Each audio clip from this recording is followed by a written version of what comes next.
Hi అండి.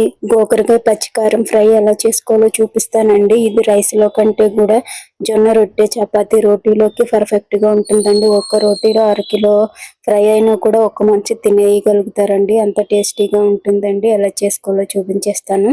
నేను ఒక అరకిలో గోకరకాయలు ఒక అంగుళం అంత పొడవుతో తుంచుకొని పక్కన పెట్టుకున్నానండి. కడిగేసుకొని పక్కన పెట్టుకున్నానండి.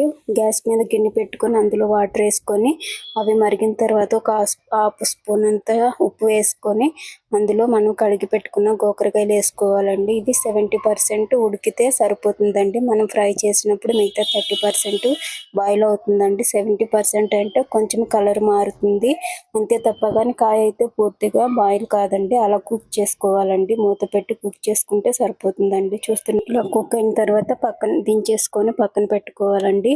మనం ఒక మందపాటి పెనం తీసుకుందామండి. ఒక్కొక్కరు ఒక్కొక్కలా పిలుస్తారు. పెనం అంటారు, కడాయి అంటారు, చాలా రకాలుగా పిలుస్తారు కదా. నేను ఇక్కడ ఐరన్ కడాయి తీసుకున్నానండి. అందులో ఆయిల్ పోసుకొని జీలకర్ర, ఆవాలు వేసుకొని బాగా వేయించుకోవాలండి. చిటపటలాడే వరకు వేయించుకున్న తర్వాత ఒక పిడికెడంత శనగపప్పు వేసుకోవాలండి. ఇవి బాగా ఎర్రగా వేయించుకోవాలి. కట్ చేసుకున్న ఒక ఎండుమిర్చి, దంచి పెట్టుకున్న వెల్లుల్లి రేఖలు వేసుకొని బాగా ఎర్రగా వచ్చే విధంగా ఎర్రగా వేగేంత వరకు వేయించుకోవాలండి. వేగిన తర్వాత కట్ చేసుకుని ఒక పెద్ద ఉల్లిపాయ వేసుకోవాలండి.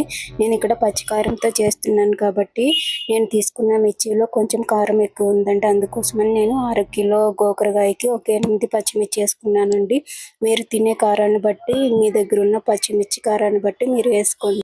మీరు తినే కారాన్ని బట్టి మీరు చూసుకొని వేసుకోండి. ఇవి వేసుకున్న తర్వాత ఒకసారి బాగా కలిపేసుకొని ఆనియన్ బ్రౌన్గా అయ్యేంత వరకు వేయించుకోవాలండి. చూస్తున్నారు కదా, వీడియోలో చూపించిన విధంగా ఆనియన్ మొత్తం వేగేంత వరకు వేయించుకోవాలండి. వీడియోస్ చూస్తున్నారు కానీ ఎవరు లైక్ చేయట్లేదండి. ప్లీజ్ అండి, వీడియో నచ్చితే లైక్ చేయండి, షేర్ చేయండి, సబ్స్క్రైబ్ చేసుకోండి.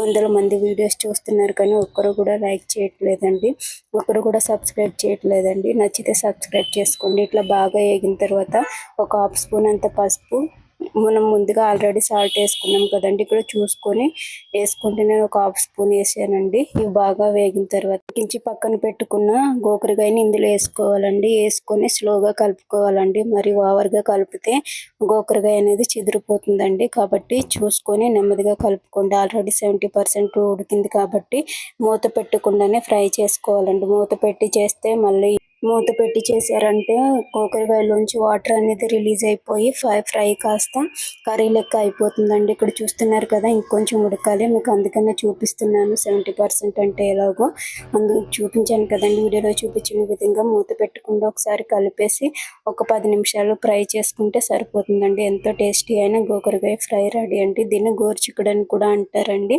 ఇక్కడ నేను నైట్ రుమాలి రోటీ తీసుకొచ్చుకున్నామండి. అది ఉదయం ఫ్రై చేసిన తర్వాత తింటున్నానండి టిఫిన్ లెక్క. మీరు జొన్న రొట్టెలో కూడా తినొచ్చండి.